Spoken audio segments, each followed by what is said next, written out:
大家好，我係志航弟兄，今日同大家講下個人嘅心理按鈕，因為呢個好多時咧係夫妻衝突嘅觸發點嚟㗎。個人心理按鈕係咩嚟嘅咧？點樣運作嘅咧？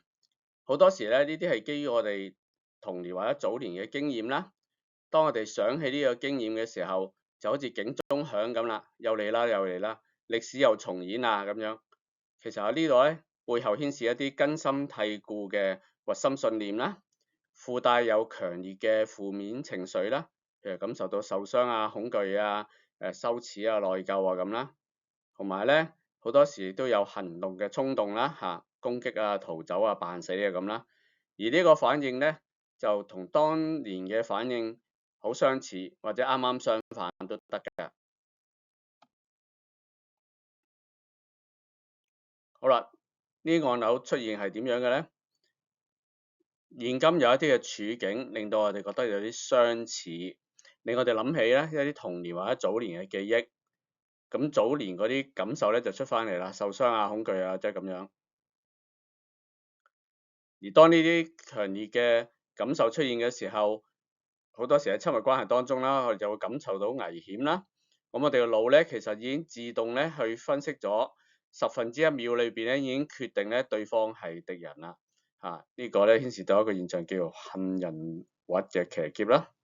呢個係與生俱來嘅保護反應，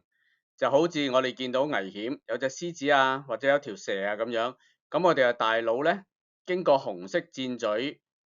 透過杏仁核咧，我哋嘅全個身體咧已經作出咗一個咧適當嘅反應㗎啦。藍色箭嘴嗰度咧係理性嗰部分，一般嚟講係唔會影響得到嘅，冇用到嘅。我哋身體信息之間咧已經進入咗作戰狀態啦，或者防禦狀態。我哋都感受到身體有轉變嘅，呼吸急促啊，心跳快啊，面紅耳熱啊，瞳孔放大啊，出汗啊，手冰冷啊，握拳頭啊，肌肉繃緊啊，甚至尿急啊。呢個咧就係攻擊啦、逃走啦，或者扮死嘅反應啦，係與生俱來嘅反應嚟嘅。有好多時咧，當我哋咁樣有反應，當咗對方係敵人嘅時候咧，對方都知道嘅，對方亦都同樣咧會回應我哋嘅反應，當我哋係敵人。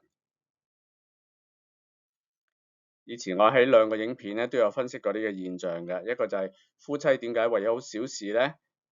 好多時會一觸即發嘅咧，另外一個就係關於親密關係嘅末日四騎士，大家有興趣可以睇下呢兩個短片。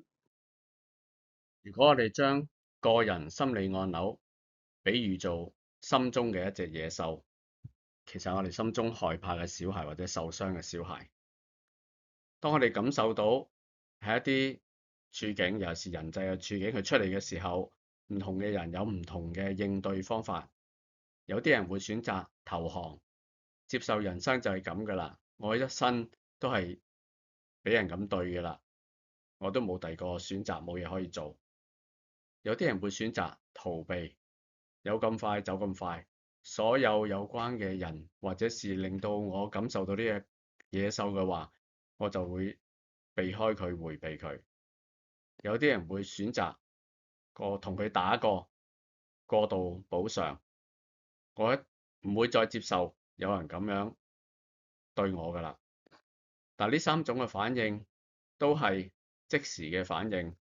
諗都冇諗嘅反應，未必適切今日我面對嘅人際處境。咁究竟呢啲早年或者童年創傷嘅事件，如果發生喺家庭以外，相對於發生喺家庭裏邊，對我哋嘅影響有冇分別呢？如果暴力或者性侵犯喺家庭以外發生，就好似我哋遇到一場大風暴，外邊非常之可怕，但係我哋仍然有一個避難嘅地方，就係我哋嘅屋企，喺裏邊仍然係好安全。如果暴力或者性侵犯發生喺家庭以外，受害嘅人會覺得世界係唔安全嘅，其他人係危險嘅，我感受或者邊界係無關緊要嘅，因為施暴者基本上係唔會理嘅，我亦都無法保護自己，我係無助嘅。對於性侵犯嘅受害人，佢哋好多時會有以下嘅諗法：我嘅身體係唔屬於我嘅，他人可以隨意侵犯，我係唔好，係污糟嘅、有罪嘅、唔正常嘅。但係喺家庭以內發生嘅暴力或者性虐待呢個情況就更加糟糕啦。因為當呢一樣嘢喺我哋認為安全嘅地方、安全嘅關係裏邊發生，我哋就覺得我哋無處可逃，冇一個係我可以避難嘅地方。同埋好多時，就算出邊嘅世界唔係咁可怕，佢都會覺得出邊嘅世界係一樣咁可怕。家庭暴力或者性侵犯牽涉到嘅係親密關係嘅背叛或者信任嘅濫用，所以如果呢啲暴力或者虐待發生喺我哋依靠嘅關係裏邊，呢啲創傷會導致一系列毀滅性嘅後果。家庭暴力或者性虐待會摧毀人與人之間基本嘅信任同埋安全感。如果家都唔係一個安全嘅地方，仲有咩人可以相信呢？親密關係裏邊嘅愛都會嚴重被扭曲，因為愛就等同要接受痛苦、控制或者被虐待。人際關係嘅界線都會非常之混亂，一係你就容許別人無限咁樣去入侵，又或者你為咗唔想有呢啲痛苦，就建立非常之高嘅牆，將所有人都拒諸門牆之外。同埋好多時呢啲暴力或者虐待嘅受害者會被訓練到咧，覺得呢啲問題都係我嘅錯，我係污糟嘅，我係唔正常嘅，唔知自己係邊個，又是性虐待嘅受害者。將來佢同人關係相處嘅模式都會變咗做混亂型嘅依戀，好容易重複歷史嘅創傷，好難建立健康嘅親密關係。我呢度一系列嘅有關嘅影片咧，都係講緊咧婚姻關係裏邊嘅深層更新。掃描呢個 QR code，大家就可以得到一系列有關夫妻嘅單張同埋短片。多謝大家。